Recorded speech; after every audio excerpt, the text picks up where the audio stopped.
आइए हम खुदावन के हजूर जोरदार तालियां खुदा के कलाम के लिए और खुदावन के खादम के लिए बजाएंगे और जोरदार तालियों में खुदावन के पाक कलाम को हम अपने दरमियान कबूल करेंगे, वेलकम कहेंगे। आपकी जोरदार तालियों में खुदावन के खादम और पास्टर शहजाद रियाज को हम दावत देते हैं कि वो आज खुदावन का पाक कलाम हम सब तक पहुंचाएं। आपकी जोरदार तालियां। Praise the lord, hallelujah. Masih Yeshu के नाम में आप सब बहनों और भाइयों को बहुत बहुत सलाम। खुदावंद भला है, उसकी शफकत अब्दी है और उसकी वफादारी पुश्त दर पुश्त रहती है। बहुत खूबसूरत प्रस्तिश यहाँ पर की गई, बहुत ईमान अफरोज गीत यहाँ पर गाए गए। और ये जो बच्चा यहाँ पर ढोलक बजा रहा था, किथे गया? की ना है बेटा तेरा? हनी? सही ना की? जेम्स हनी। वाकई दे हथ भी शायद दे तरह इस उम्र में ये बड़ा अच्छा बजा रहा है। ढोलक वाले की, रिदम वाले की हमेशा मैं इसलिए तारीफ करता हूं कि मैं खुद भी ढोलक बजाना सा, तो मुझे पता है कि ये मुश्किल काम है। और सबसे बड़ी मुश्किल चीज ये थी कि इस बच्चे ने अकेले इसको हैंडल किया। इसके साथ कोई बड़ा बजाने वाला नहीं था। इसने खुद इस सारी इबादत में हमें लीड किया है और इसके लय के अंदर कंट्रोल भी है और इसके हाथ के अंदर खूबसूरती भी है। आमीन। आप सबके लिए मेरा दिल शुक्रगुजारी से भरा है कि आप सब अपने घरों से यहां पर पहुंचे। कुछ लोग कुछ दूर से भी आए हैं, इसलिए ताकि खुदावंद के कलाम को सुने, खुदावंद के हजूर झुकें, खुदावंद को सजदा करें, उससे मुबारक कहें, उसकी बंदगी करें, उसकी इबादत करें और अपनी मुनाजातें खुदावंद के हजूर रखें और खुदावंद की सुने कि खुदावंद उनके लिए क्या फरमाता है। आमीन। तमाम खादम भाइयों के लिए मेरा दिल शुक्रगुजारी से भरा है। इस घराने के लिए मेरा दिल शुक्रगुजारी से भरा है कि खुदावंद ने उनके दिल में यह बात डाली कि वो इस इबादत का एहतमाम करें और दूर नज़दीक से यहाँ पर लोगों को मदऊ करें, दावत दें, ताकि वो यहाँ पर आकर इबादत में शिरकत करें और खुदावंद से बरकत पाएं। तो पैगाम की तरफ चलते हैं। आज के यूहन्ना का दूसरा खत मेरे साथ निकालिए, बाइबल मुकद्दस में से उसका पहला बाब और उसकी 8 से 9 आयात खुदावंद के जिंदा पाक कलाम में से हम तिलावत करेंगे। और खुदावंद के मुकद्दस कलाम में यूं मरकूम है, यूहन्ना का दूसरा खत पहला बाब और उसकी 8वीं और 9वीं आयत। अपनी बाबत खबरदार रहो ताकि जो मेहनत हमने की है वो तुम्हारे सबब से जाया न हो जाए, बल्कि तुमको पूरा अजर मिले। जो कोई आगे बढ़ जाता है और मसीह की तालीम पर कायम नहीं रहता, उसके पास खुदा नहीं। जो उस तालीम पर कायम रहता है, उसके पास बाप भी है और बेटा भी। आमीन। अपनी बाबत खबरदार रहो। मेरे जीजो, जिस दौर में यूहन्ना था उस दौर में भी खबरदार रहना बहुत जरूरी था, लेकिन जिस दौर में मैं और आप हैं, यहां खबरदार रहना इंतहाई जरूरी है। हम बहुत सी बातों में मोहतात होते हैं, हम बहुत से काम बड़े एहतियात के साथ करने की कोशिश करते हैं। अगर आप यशवा की किताब पढ़ें, उसका पहला बाब, तो लिखा है कि अगर तू इस पर एहतियात करके अमल करेगा। कैसे अमल करेगा जी? एहतियात करके, अलर्ट होके अगर तू इस पर अमल करेगा, तब ही तुझे इकबालमंदी की राह नसीब होगी और तू खूब कामयाब होगा। आमीन। खबरदार रहना बहुत जरूरी है, अलर्ट होना बहुत जरूरी है।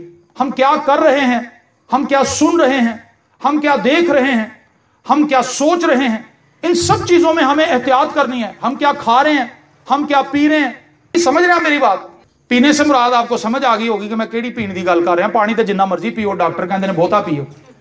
ये स्टमक के लिए भी अच्छा है, ये गुर्दों के लिए भी अच्छा है, गुर्दे भी वाश कर देता पानी, जो खुदा ने भेजा पानी। एक पानी हो जिसे असीं मिलावट करनी, उस पानी से खबरदार रहना है, उस पानी से बचना है, क्योंकि नशाबाज के ताल्लुक से लिखा है कि वो खुदा की बादशाही में दाखिल नहीं हो सकता। ये मैं नहीं कह रहा, ये खुदा ने कहा है। नशाबाज खुदा की बादशाही में नहीं जाएगा। अगर कोई नशाबाज है तो वो खबरदार हो जाए, वो अलर्ट हो जाए, क्योंकि उसने अपने साथ एक ऐसी इल्लत लगा ली है, उसने अपने साथ एक ऐसा रोग लगा लिया है जो इसको यहां पर भी तबाह करेगा, यहां पर भी बर्बाद करेगा, यहां पर भी बेइज्जत करेगा और आसमान पर भी उसका कोई अजर ना होगा। खबरदार हमने रहना। जो इमारत हम बनाते हैं, जो घर हम बनाते हैं, हम बड़े बाखबर होकर उसकी बुनियाद रखते हैं।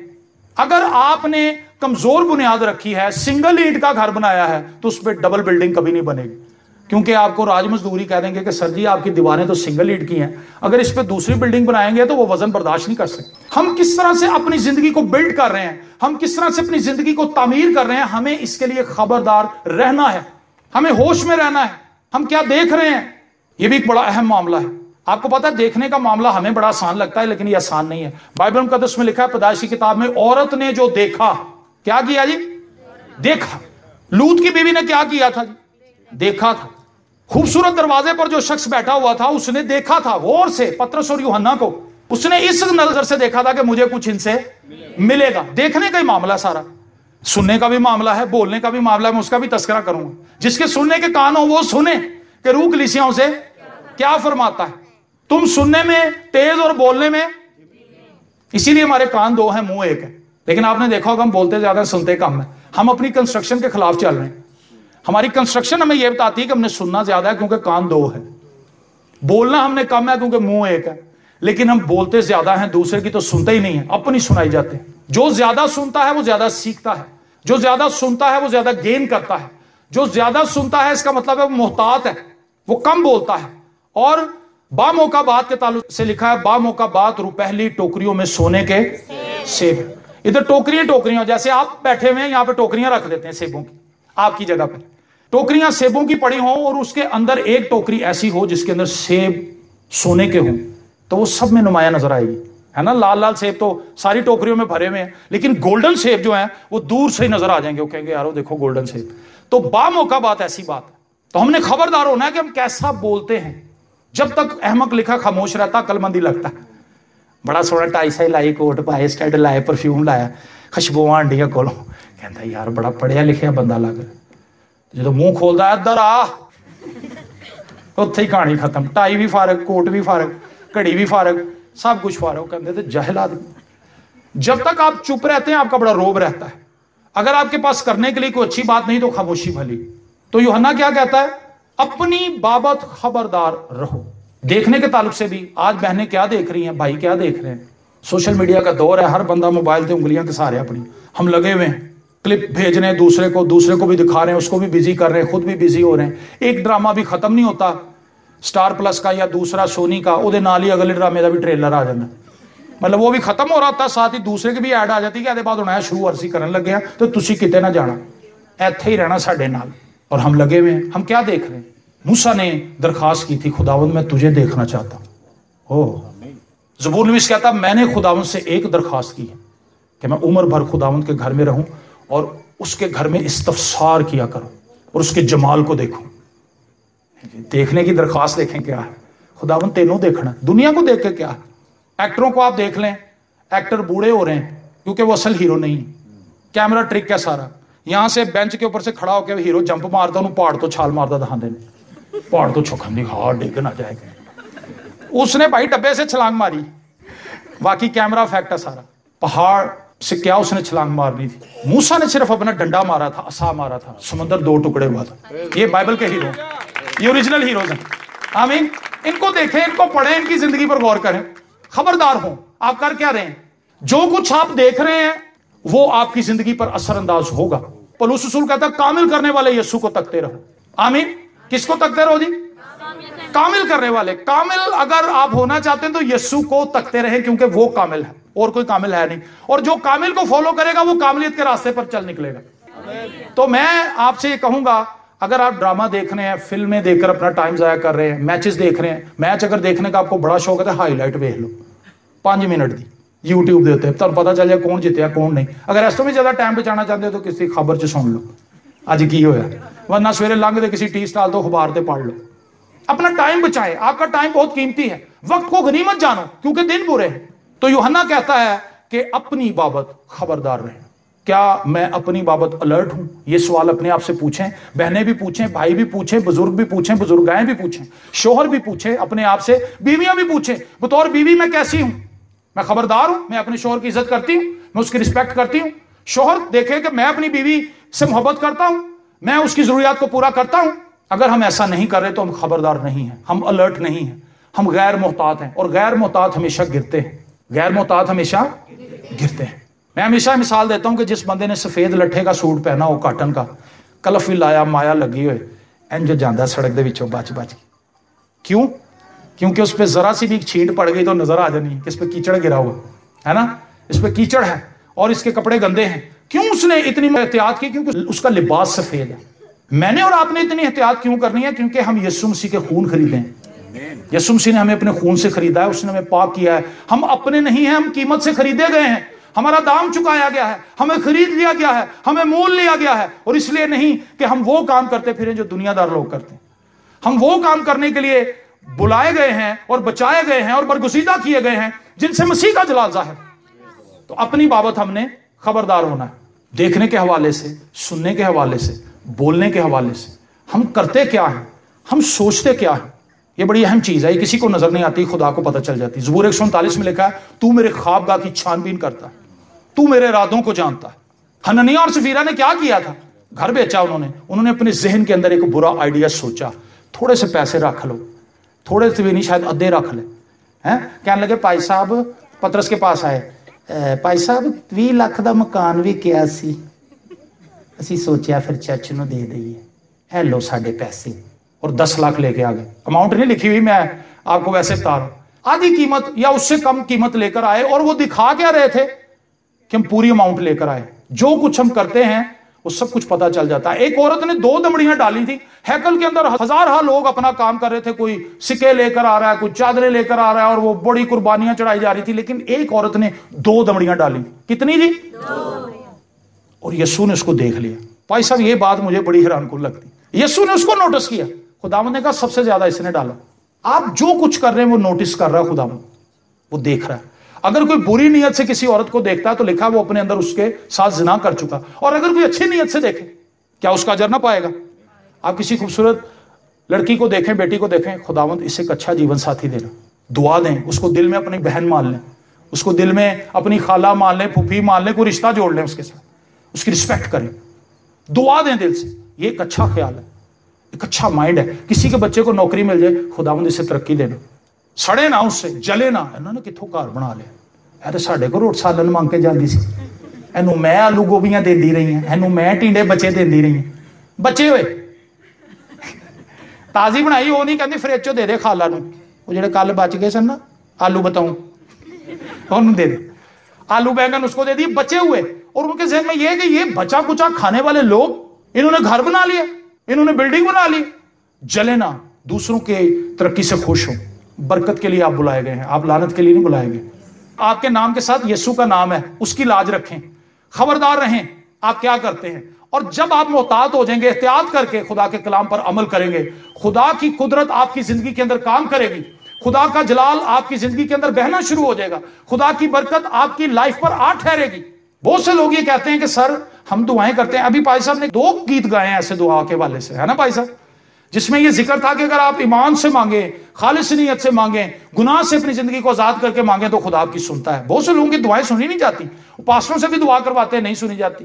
मैं इसकी मिसाल आपको देता हूं, आपका गला खराब हो जाए, आप घर भी टोटका कर लें, आप डॉक्टर की भी दवाई खा लें, लेकिन उसके साथ एक काम करें, आप बदपरहेजी भी करें, आप कोक भी पी लें, आप समोसा भी खा लें, पकौड़े आते पकौड़े भी सुट जाओ अंदर, जो तली हुई चीजें वो भी खाते जाएं। आप ठीक हो जाएंगे कि बीमार रहेंगे? आप बीमार ज्यादा हो जाएंगे। हो भी यही रहा है, कलीसिया में खुद भी दुआ कर रहे हैं, पादरियां के अगे भी लाइन लगी, 2 घंटे इबादत हुई यहाँ पे, बाद फिर लाइन च लग गए। एक भाई आ गया, मुझे कहता भाई साहब तुम मेरे लिए दुआ कर दो। मैं यार तेन 2.5 घंटे यीशु नहीं छू सकिया, मेरे छूना की होना थी। 2.5 घंटे से क्या यीशु यहाँ पे नहीं था इस इबादत में? कहता जी था। तो मैं कहता यीशु ने क्यों नहीं किया? मेरा मुंह देखने लगा। क्या ये बात सही नहीं? उस औरत ने ये तो नहीं कहा कि मैं किसी पादरी से दुआ करवाऊंगी, मैं किसी बिशप को जाकर सिफारिश करूंगी। उसने कहा मैं यीशु की पोशाक छू लूंगी। हालेलुया। और जब उसने पोशाक छुई तो कलाम में ये नहीं लिखा कि फिर 15 घंटे लगे उसकी शिफात डाउनलोड होने से, है ना? उसी वक्त यीशु का कुव्वत मुझ में से निकली है। तो वो लोग जो ईमान से यीशु को छूते हैं उनकी जिंदगी में कुछ होता है। यीशु की कुव्वत कम नहीं होगी, खुदा का हाथ छोटा नहीं हो गया, उसके कान भारी नहीं हो गए कि वो सुन ना सकें। तुम्हारी बदकिरदारी ने, यिर्मयाह कहता अच्छी चीजों को तुमसे बाज रखा, और यही यशायाह कहता है जिसमें वो कहता है कि खुदा का कान भारी नहीं होगा, उसका हाथ छोटा नहीं होगा। तुम्हारे हाथ खून आलूदा, हमने देखना है कि हम कहां पर खड़े। खबरदार हो, अलर्ट हो। हमारी दुआएं क्यों बेअसर हैं? पूछे खुदा से। आप अगर कुज़ात की किताब उसका 6वां बाब पढ़ें तो वहां पर आपको जदाउन मिलेगा। जदाउन ने खुदा से सवाल किया, फरिश्ता उसके पास आता है, वो छुप के अपना काम कर रहा था, अपनी खुराक छुपा रहा था। तो फरिश्ता आता है, फरिश्ता ने कहा ऐ अजीज मर्द, खुदा के सूरमा, बड़ी तारीफ उसकी की। उसने कहा अगर मैं सूरमा हूं, मैं अजीज मर्द हूं, तो हमारे पे ये मुश्किलात क्यों आ रही हैं? हमारी तो जान पर बनी हुई है, दुश्मन आते हैं, हमला करते हैं, सब कुछ छीन के ले जाते हैं। सवाल तो करें, खुदावन शिफा क्यों नहीं हो रही? आज शिफाएं सिर्फ पोस्टरों पर है, सच्चाई यही है। मैं अपने आप से भी सवाल करता हूं, मैं डेली रोता हूं कि खुदावन हमारी प्लग में इतना कचरा है, गाड़ी कैसे चलेगी? मोटरसाइकिल के प्लग के अंदर कचरा आ जाए, वो करंट पास नहीं करता आगे, तो फिर बाइक तो स्टार्ट नहीं होनी। आज चर्च रुका हुआ अपनी जगह पे, चर्च का एक बहुत महदूद हिस्सा आगे बढ़ रहा है, बाकी उत्थे ही फंस गए ने दुनियादारी जी। भीड़ भाड़, साउंड लगाया, डम डम डम डम डम डम, सारे नाच रहे ने। चलो जी, नाचना बुरा नहीं है, नाचना अच्छा है अगर खुदा की जुरी में नाचे।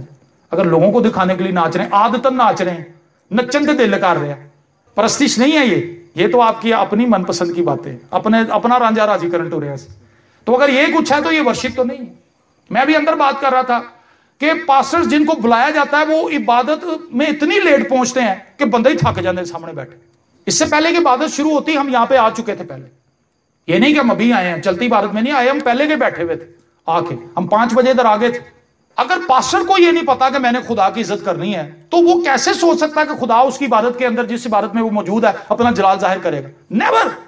खुदा उसका पाबंद नहीं है, खुदा अपना जलाल जाहिर नहीं करेगा, क्योंकि वो शख्स जो उसकी इंसल्ट कर रहा है, खुदा उसकी इज्जत कैसे करे? एली काहिन से खुदा ने कहा था, अब तू मेरी इज्जत नहीं करता, तू अपने बच्चों की इज्जत करता है। जो मेरी इज्जत करते हैं वो प्रॉस्पर होंगे, बरकत पाएंगे, मैं उनकी इज्जत करूंगा, और जो उसकी तहकीर करते हैं वो बेकदर हो जाएंगे। जो खुदा की इंसल्ट करते हैं उसकी इज्जत किसने करनी है? वो बेकदर हो जाएंगे। और आप देखें, इबादत का टाइम 7 बजे का होता है, 10 बज जाते हैं, पादरी साहब का पता ही कोई नहीं। जिसने रेंज किया और ਉਹਦੀ जान ते बनी हुई, मैं इश्तिहार ते ना छापिया, पादरी साहब आ जाओ, वो आ जाओ, कहता जी मैं इत्थे ही ऐ ਤੁਹਾਡੇ ਕੋਲ ही, घंटा हो गया कोल ही नहीं आ रहा। क्वायर दी गा गा के थुक सुक गई गले दी, वो जा के ਉਹਦੀਆਂ पसलियां हिल गईਆਂ।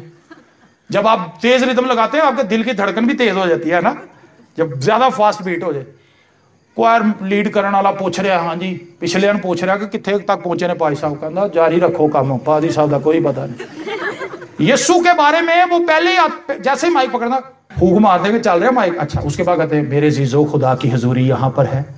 पहला जुमला ये होता है जो इबारत लीड करता है। खुदा अगर मौजूद है तो पादरी कितने? वो खुदा से भी बड़ा है कि वो अभी तक नहीं आया। मुझे अफसोस होता है, मैं दुख करता हूं ऐसे खादमों के लिए जो अपनी जय जयकार के लिए लेट आते हैं। मैं शर्म कर सकता हूं क्योंकि वो मेरे हम खिदमत भाई है, क्योंकि बतौर खादम मैं समझता हूं कि अच्छी प्रैक्टिस नहीं है, ये बुरी चीज है। वो खादम जो लीड कर रहे हैं, जब वो इज्जत नहीं कर रहे तो चर्च भी फिर टाइम ते नहीं आता। वो कहता पादरी साहब अजे केड़े आने। जो महल्लेदार है वो देखते हैं पादरी तो सोफिया ते नहीं बैठे, वो बच्चे ही लगे ने, उधर जा रहा है, कोई दुध लैन जा रहा है, कोई चाह बना रहा है, कोई रस लैन जा रहा बच्चे लिए, कोई कह रहा मैं दवाई ले आवा, कोई कह रहा आप भज के बच्चे के मोजे फाड़ ले आई।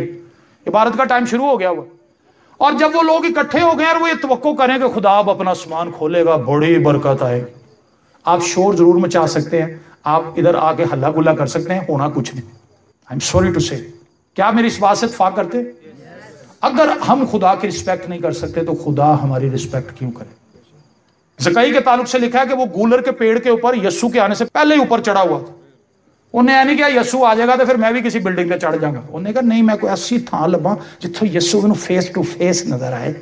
अभी ईमानदार नहीं है वो, देखें, अभी वो ये दावा नहीं कर रहा कि मैं ईमानदार हूं, जस्ट वो एक मुतजस्सिस शख्स है, स्पेक्टेटर है, तमाशाई है, और यस्सु को बिल्कुल फेस टू फेस देखना चाहता है। गूलर के पेड़ पे चढ़ गया, और कलाम में लिखा है कि खुदावंद जब वहां से गुजरे तो यस्सु उस पेड़ के नीचे रुक गया। यस्सु का ज़कई नीचे उतारा, आज मुझे तेरे घर जाना। आमीन। जो बंदा दिल से आया है, कुछ लेने के लिए आया, यस्सु को भी पता है कि बंदा है ये बिचों। बाकी तो सारे तमाशाई ने भीड़ भाड़ देखा, भीड़ उस पर गिरी पड़ती। जिस औरत ने आकर छुआ था, खुदावंद ने कहा किसी ने मुझे छुआ है, तो कलाम में लिखा है रसूल कहने लगे उस्ताद भीड़ तेरे पे गिरी पड़ती। मतलब इतने लोग गिर रहे हैं, किसने छुआ? किसी ने ईमान से छुआ। ये फर्क है, फर्क क्राइस्ट ने बताया कि आम छूने में और ईमान से छूने में फर्क है। जब हम ईमान से छूते हैं तो कुव्वत यीशु में से निकलती है, और जब हम वैसे ही गिरे पड़ते हैं तो कुछ भी नहीं होता, थक हार के वापस चले जाते हैं। खबरदार होने की जरूरत है, अपनी बाबत खबरदार रहो कि हम खबरदार हैं। जो कुछ बाइबल मुकद्दस में हमने पढ़ लिया है, क्या हम ये कहते हैं कि खुदाम तो मैंने पढ़ तो लिया, समझ भी लिया, अमल करने की तौफीक भी दे दे? ये तो हम नहीं कहते। आज मेरे अंदर बड़ा फख्र है, मुझे बड़ा कलाम आता है, मेरे पास बड़ा नॉलेज है कलाम का। वो नॉलेज ने क्या करना है आपके लिए? आप ये कहें मेरे घर में 1000 दवाइयां पड़ी हैं, मेरे को दवाइयां दे थैले भरे ने, मेरा मेडिकल स्टोर अपना ते खंघ नहीं जान दी क्योंकि खांदा नहीं। दवाइयां कुछ भी नहीं करेगी, वो चाहे शेल्फों में ढेर लगाओ, अमोक्सल और पता नहीं तानू भी बड़े दवाइयां के नाम दे होने, दवाइयों के नाम आपको भी आते हैं। अगर वो दवाइयां आपने खाई नहीं तो उसका असर कैसे हो?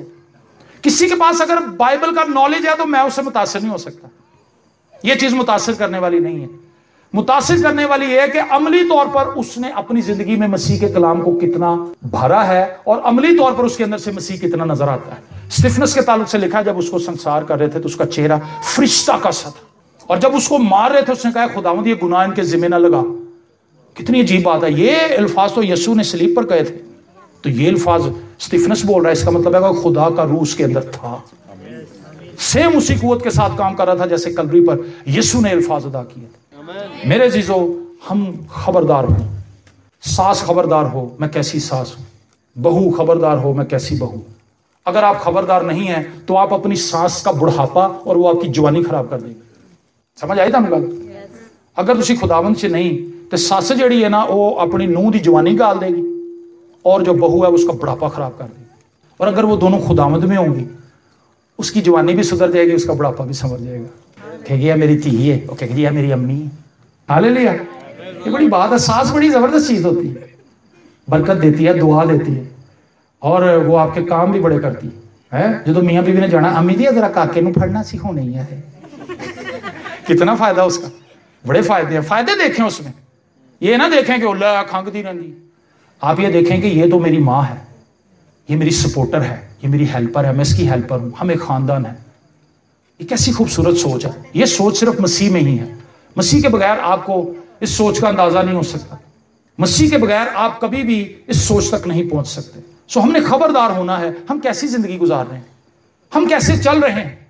अगर हमारी जिंदगी में यीशु नहीं है तो मैं आपको यह बताना चाहता हूं आप हलाक हो जाएंगे, क्योंकि इसके अलावा बचने का कोई और रास्ता ही नहीं है। यीशु मसीह ने कहा राह, हक और जिंदगी मैं हूं। अपनी बाबत खबरदार रहो ताकि जो मेहनत हमने की है वो तुम्हारे सबब से जाया ना हो जाए।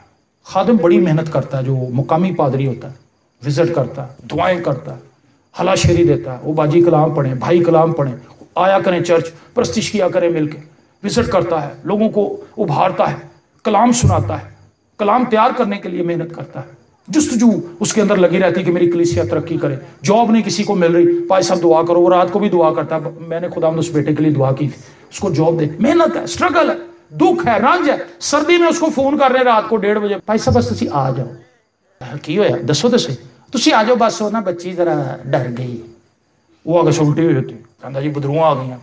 मैं लोगों से पूछता हूं कि कभी आपने गर्म तवे के ऊपर भी मक्खी को बैठे देखा है? जी भाजी, आप में से कभी किसी ने गर्म तब भैणा बहुता पता है तपदा आया तवा है तो मक्खी ओरे आके बह जाए, सड़ जाएगी, फ्राई हो जाएगी, वो कोल ही नहीं आती, उन्होंने लंब पैंदी।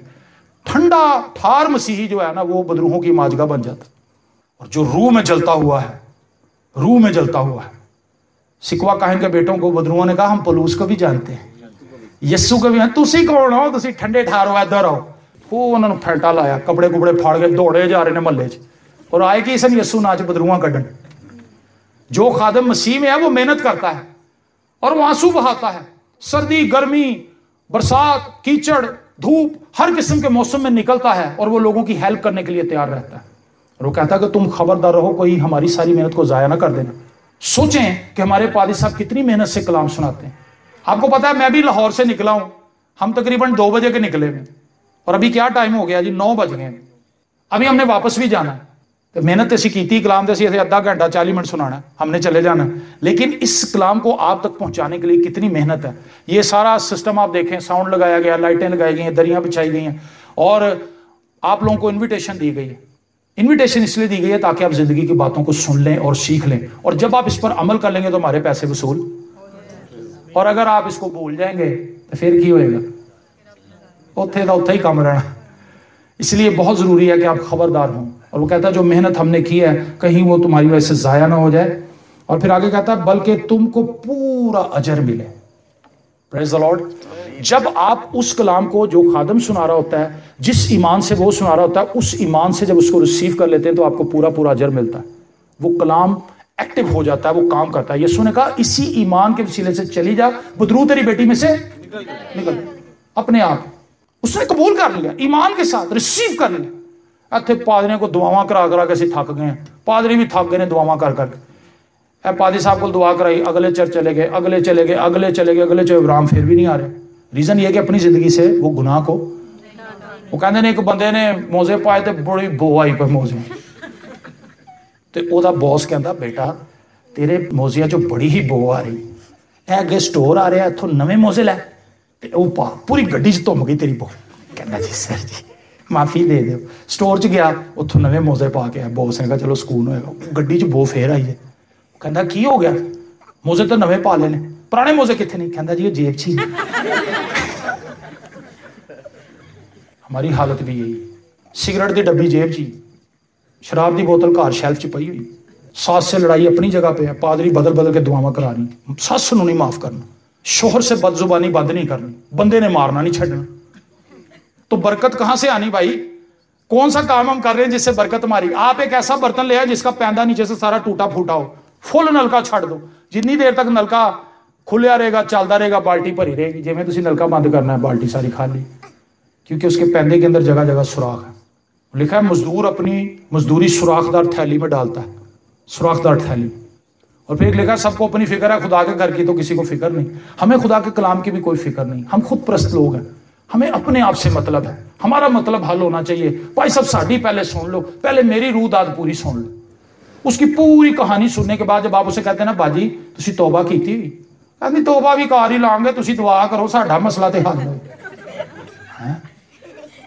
खुदाम यीशु मसीह ने पहले अल्फाज ये बोले थे बस तौबा करो। खुदाम यीशु मसीह ने तौबा के ताल्लुक से मुनादी की, रसूलों ने भी तौबा के ताल्लुक से मुनादी की। मैं भी यहां पे आपको यही कहूंगा कि आप अपनी जिंदगी खुदावंद को दें, तौबा करें, अपने गुनाहों से पशेमान हो। लिखा है जब तुम तौबा करते हो, रुजू लाते हो, तो खुदावंद की तरफ से ताजगी के दिन आएंगे। उस वक्त आएंगे जब तौबा करेंगे, रुजू लाएंगे। बहुत से लोगों को मैं देखा बपतिस्मा लेने के बाद दोबारा कभी चर्च नजर नहीं आते, मैंने समझ नहीं आएगा क्योंकि वो रुजू नहीं लाना चाहते। कहते भाई साहब मैं तौबा कर ली आज, कहती चलो फिर बाजी आओ तुम बपतिस्मा दईए, तुहाडे को बपतिस्मे की तालीम है? कहती हाँ मेरे को पूरी तालीम है। कहती चलो फिर आओ, उसको कुछ हवाले बताए, उसको समझाया कि बपतिस्मा क्या है। खालिस नीयत से खुदा के ताबे होना है ना, बपतिस्मे का मतलब खाली पानी में से निकलना नहीं है, खालिस नीयत से खुदा के ताबे होना, अपनी जिंदगी खुदा के सुपुर्द कर देना और ये फैसला करना कि खुदा मैंने अपने ताल्लुक से, अपने बारे में बहुत से प्लान बनाए हैं, लेकिन अब मैं तेरे प्लान को फॉलो करूंगी, मैं तेरे प्लान के मुताबिक चलूंगी। आमीन। और जब हम खालिस नीयत से खुदा के ताबे हो जाते हैं, खुदा के इंस्ट्रक्शन के नीचे रहते हैं, यीशु मसीह के खून में छुप जाते हैं, तो फिर हमारी जिंदगी बदल जाती है, हमारे हालात और वाकयात बदल जाते हैं। हम तौबा तो कर लेते हैं लेकिन रुजू नहीं लाते। मेरे लिए ये बड़ा अलमिया है कि वो लोग जो बपतिस्मा लेकर जाते हैं, बहनें जो बपतिस्मा लेकर जाती हैं, वो चली किधर जाती हैं? फिर वो नजर नहीं आती, फिर वो अपने कामों में बिजी हो जाते हैं, जॉब उनकी डबल लग जाती है, वो बच्चे ने स्कूल लग जाते हैं, पेपर आ जाते हैं, बहाने, मतलब गैस नहीं सी आ रही, बत्ती नहीं सी आ रही। आप बिलीव करें बतौर पासवान में कई दफा मुचड़े हुए कपड़े पहन के चला गया, बत्ती नहीं सी आ रही। अब मेरे पास दो ही रास्ते थे, या तो मैं जो कपड़े पड़े हैं वही पहन के चला जाऊं, या मैं स्त्री का इंतजार करता हूँ, पुलिसिया मेरा इंतजार कर दी है। मैं कहा बंदिया मुचड़े कपड़े पा के चला जा, तेरा कपड़े नाल की लिंक। इस चीज को प्रायोरिटी दें, गैस को बीच में ना लाएं, बिजली को बीच में ना लाएं। आपको नहीं पता सुबह चर्च जाना तो रात को क्यों नहीं करते कपड़े से? दिन ही 8:45 बजे फड़ने होंगे सलवार कमीज, बत्ती चली गई, लो जी हम कपड़े नहीं, जैसे नहीं जाओ भाई, रात को करें आप इससे। ट्रेन आपने कराची जाना हो तो पहले टिकटा बुक, बाहर के मुल्क जाना हो तो वीजा पहले आ गया, तो टिकटा पहले ही आ गई, पहले ही पैकेट पैक हो गए ने। फलानी भैन मैं चूड़ियां देनियां, फलाने लिए परफ्यूम ले लिया, फलाने लिए चॉकलेटा ले लिया, उन्होंने घड़ी देनी, उन्होंने पहले ही पैकिंग सारी। वो वक्त से पहले एयरपोर्ट भी पहुंच जाते हैं, लेकिन चर्च हमेशा ही लेट हमारी फ्लाइट आती और फिर बरकत भी लेट ही हो जाती। यहोवा मैं पुकारदा हाँ, मेरे वाल तू छेती आ। हमारे पादी साहब हैं, खुदावंद ने सो गए हैं, विलियम सैमुअल साहब, वो कहते थे दाऊद ने अपना नाम ही नहीं बताया खुदावंद को, यहोवा मैं पुकारदा। उन्हें पता मेरा नाम रजिस्टर्ड है, यीशु को पता कौन पुकार रहे हैं। मेरी भेड़े मेरी आवाज सुनती भी है, पहचानती भी है, तो यीशु भी अपनी भेड़ों को पहचानता। ऐसा नहीं कि यीशु को नहीं पता कि मेरी भेड़ कौन सी है। अगर आप उसकी भेड़ हैं तो उसको आपकी फिक्र है, लेकिन हमने खबरदार होना है। आमीन। हमने अपनी जिंदगी पर गौर करना है, हम कहां खड़े हैं। और आगे एक आखिरी बात, जो कोई आगे बढ़ जाता है और मसीह की तालीम पर कायम नहीं रहता, उसके पास खुदा नहीं। कलाम से भी आगे निकल गए कई लोग, अपनी ही तालीम निकाल ली उन्होंने, कलाम में से टैली नहीं करते, बहसें कर रहे हैं, झगड़े कर रहे हैं, एक दूसरे को मार कूट रहे हैं, बुरा भला कह रहे हैं, कलाम से भी आगे निकल गए। और कुछ ऐसे हैं वो कलाम से पीछे रह गए, मतलब वो कलाम को फॉलो ही नहीं कर रहे, वो पीछे रह गए, उन्हें कलाम का नहीं पता, और कुछ कलाम से भी आगे निकल गए। ये दोनों हालतें ठीक नहीं। हमने यीशु के साथ रहना है, यीशु के पीछे पीछे चलना है। मैं आपको ये बताना चाहता हूं, अगर आप खुदा से बरकत पाना चाहते हैं, इसका एक ही हल है कि आप खालिस नियत से खुदा के पास आ जाएं। दुनिया में कोई ऐसी चीज नहीं जो खुदा आपके लिए नहीं कर सकता। अब्राहम से उसने कहा था, क्या मेरे नजदीक कोई बात मुश्किल है? कोई ऐसी बात, कोई ऐसा काम जो खुदा की नजर में मुश्किल हो? मैं नहीं मानता कि कोई खुदा के लिए मुश्किल है। खुदा सब कुछ कर सकता है। आप किसी भी तरह की मुश्किल को अपने साथ लेकर आए हैं, हल यीशु के पास है, अगर आप खालिस नियत से आए। मेरे पास इतनी गवाहियां हैं अपनी पर्सनल लाइफ की और खिदमत के इन सालों में कि खुदा ने किस तरह से काम किया। डैनियल कोलिंडा एक खादिम है जो कि अफ्रीका में खिदमत कर रहा है, और वो कहता है, यंग लड़का है, वो कहता है कि मैं इतना थक चुका था एक इबादत से निकल के दूसरे मुल्क में जाना, दूसरे मुल्क से तीसरे मुल्क में फ्लाइटें पकड़ पकड़ के कलाम सुना सुना के मैं थक गया। और वो कहता है कि मेरी इतनी बुरी हालत हुई कि जैसे मैं होटल में गया, मैं गिर गया और एक किस्म का बेहोश हो गया। और कहता मुझे पता ही ना चला कि अगली इबादत का टाइम हो गया और मैंने पहुंचना है। कहता मेरे डोर पे आके, रूम डोर के ऊपर आकर नॉक किया मैनेजर ने। उसने कहा, सर वो आपको गाड़ी लेने के लिए आ गई है, तो आप। तो कहता कि शैतान फौरन मुझसे मुखातिब हुआ। उन्होंने कहा, आज तो दुआ भी नहीं की थी, आज तो कलाम भी नहीं पढ़िया, उत्थे लखा लख लोग खड़े ने, की करेगा तू? वो कहता मैं खौफ से भर गया। मैंने कहा, खुदा वाकई आज तो मैं दुआ भी नहीं की, मैं तो इतना थक चुका था कि मैं बेहोश ही हो गया, अब क्या बनेगा? कहता गाड़ी में सर्दियों के अंदर मुझे पसीने छूट गए, मैं घबराया हुआ था, मैं बेचैन था। तो कहता जब स्टेज पर पहुंचे तो वहां पर हद्दे निगाह लोग ही लोग थे, और मेरे पे और खौफतारी हो गया कि मैं आज तैयार नहीं हूं, मैंने तैयारी नहीं की, मैंने आज कलाम तैयार नहीं। कहता उस दिन खुदा ने एक अजीब काम किया। खुदा ने कहा, वो पुत्र डैनियल, खिदमत तेरी है या मेरी? कहता मैंने कहा, खुदा खिदमत तेरी। उसने कहा, फिर देख हूं मैं की करना, तू मेरी खिदमत को लेके नहीं चल रहा, मैंने तुझे खिदमत दी और मैं तुझे चला रहा हूं। वहां पे एक बंदा इश्तिहार लेकर आया, प्यारे बहनों और भाइयों, पीछे स्टॉल लगा है, वहां हमारे पास गीतों की किताबें हैं, वो गीतों की किताबें आप खरीद सकते हैं, 150 रुपया उसका हदिया है। उसके साथ ही एक स्टॉल लगा है, उसके ऊपर सीडियां बिक रही हैं गीतों की, अगर आप वो गीतों की सीडी खरीदना चाहते हैं तो आप पीछे चले जाएं। एक बंदा उठ के उन्हें व्हील चेयर खड़ी कर दी, कहना मेरी लत्तां ठीक हो गई। इश्तिहार चल रहा, इश्तिहार के अंदर ही मौजे शुरू हो। तो एक पादरी डैनियल कोलिंडा के साथ बैठा था, उन्हें कहा, भाई साहब आज मीटिंग च हो की रहा, बीमारा लिए दुआ भी नहीं हो रही, तो बीमार शुफा पाई जा रहे हैं। उन्हें कहा, छड़ दे पीछे, बंदे काम नहीं कर रहे, खुदा आप आ गया थले। आमीन। खुदा किसी का मोहताज नहीं है। अगर आपकी नीयत ठीक है तो खुदा आपको बरकत देगा। बताना ये चाहता हूं, अगर आप ये समझते हैं कि आपकी शब रोज मेहनत से आपका घर चल रहा है तो आप गलत समझ रहे हैं। अगर आप ये समझ रहे हैं कि तुसी अपने बच्चों को काबिल बनाया, आप बेवकूफ़ी कर रहे हैं। इसके पीछे खुदा का हाथ है। खबरदार हो, कहें अगर खुदा मुझे हिकमत ना देता तो मैं कैसे अपने बच्चों को पाल सकती थी, अगर खुदा मुझे हिकमत ना देता, अगर खुदा में तौफीक ना देता तो बच्चे कैसे पैदा होने थे। ये खुदा की मेहरबानी है, औलाद खुदा की तरफ से मिरास। खुदावन से कहे, खुदावन तेरा शुक्र। एक चूंटी और एक हाथी पुल पर जा रहे थे, तो हाथी आपको पता है कितना वजनदार जानवर है। हाथी पुल के ऊपर, लकड़ी के पुल पर चढ़कर थम थम थम थम, जो उसके ऊपर चूंटी बैठी थी ना, कहती असी पुल हिला देता है। समझ आई आपको बात? चूंटी कुछ भी नहीं कर रही थी, पुल तो हाथी ही ला रहा था। हम कुछ भी नहीं कर रहे, ये सारा जलाल उसका है। आमीन।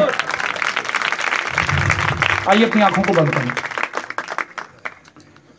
अपनी जिंदगी पर गौर करें, सोचें आप कहां हैं, दुनिया की भीड़ में क्यों खो रहा, मिलेगा कुछ भी ना फल जो बो रहा। तू आजा घर लौटा, आ बेटे घर लौटा, आ बेटी घर लौटा। मुशर्रफ बेटे ने वापसी का फैसला किया। उसने सोचा कि मेरे बाप के घर में मजदूर भी अफराद से खाना खाते हैं, मैं उससे कहूँगा कि मुझे अपने मजदूरों जैसा ही कर ले, अपना मुलाजिम बना ले, अपना नौकर ही समझ ले, लेकिन मुझे कबूल कर ले। लेकिन कलाम में लिखा है जब वो मुशर्रफ बेटा लुटा पुटा वापस आ रहा था, बुरी हालत में, कोई इसको पहचान भी ना पा रहा था, उसके बाप ने इसको पहचान लिया और लिखा है वो दौड़कर उसने उसको अपने गले लगा लिया। आज अगर आप वापसी का फैसला करें तो वो दौड़कर आपको अपने गले लगा लेगा। आज की रात आपकी जिंदगी को तब्दील कर सकती है। आपकी कमिटमेंट, आपका इरादा तब्दील कर सकता है सब कुछ। ऐ खुदावंद मेरी जिंदगी से जहालत को दूर कर दे। ऐ खुदावंद नशाबाजी के बंधन मेरी जिंदगी से तोड़ दे। अपने लिए दुआ करनी शुरू करें। ऐ खुदावंद मेरे घराने से गुर्बत जाती रहे। यीशु मसीह के नाम से खुदा मैं अपने बच्चों को कामयाब देखना चाहता हूँ। मेरे घराने का हर एक शख्स निजात याफ्ता हो। मेरे घर में यीशु तेरा राज हो। मेरे घर का बादशाह यीशु तू हो।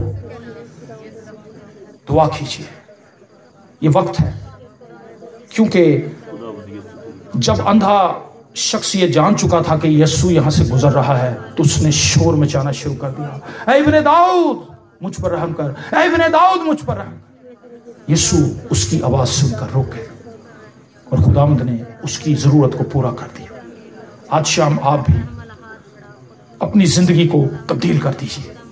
आप उससे तब्दील नहीं कर सकते, यीशु उसको तब्दील कर सकता है। उसको अपनी जिंदगी दे दें। आप नहीं निकाल सकते, वो आपके अंदर से नफरत निकाल देगा। आप नशा नहीं छोड़ सकते, वो नशा छुड़वा देगा। आप झूठ बोलना नहीं छोड़ सकते, वो छुड़वा देगा। आपसे दुआ नहीं हो सकती, वो दुआ करवा लेगा। हर एक बंधन वो तोड़ देगा। Hallelujah, hallelujah. सब दुआ कीजिए मेरे अजीजों, दुआ कीजिए। Praise Jesus. खुदावंद मेरा ये ईमान है तेरा खादिम होते हुए कि आज शाम इस जगह पर तूने लोगों के दिलों से कलाम किया है। तूने उन्हें आरास्ता किया है, प्रिपेयर किया है, ताकि वो अपनी जिंदगी तेरे हजूर उंडेल दें।